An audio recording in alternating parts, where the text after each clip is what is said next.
We heard from investors currently that they see different articulations of a company's business model in their annual report, in presentations, maybe online, and what they're looking for and they expect from companies is one detailed definition and disclosure which they think should be in the annual report, so that if they understand what the company does and where management is taking it, when things go wrong they get the benefit of the doubt.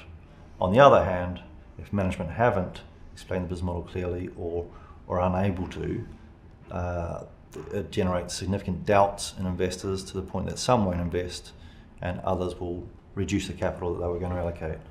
I guess there's 3 or 4 key things that investors are looking for.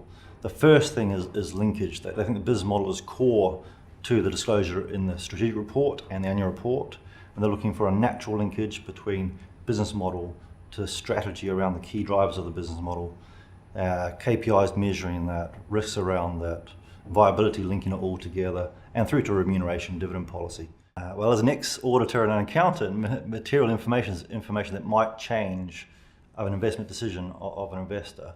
The difficulty with materiality is everyone has different ideas of the limit. The company will have their own definition, the auditor will have their own definition, and the investor will have their own definition, and they're never aligned.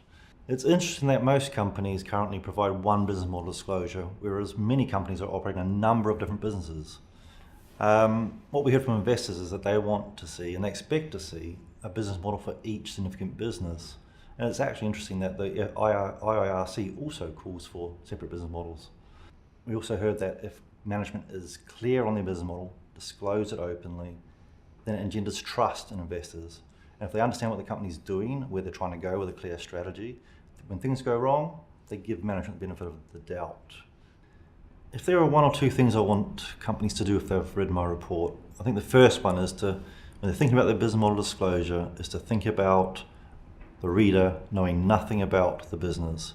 Start with what the company does and then go through the detail. And I think if it could engender conversations in the boardroom and with shareholders to get a common understanding of what the business model is and what the key drivers are, and then that could lead to the disclosure, that would be helpful.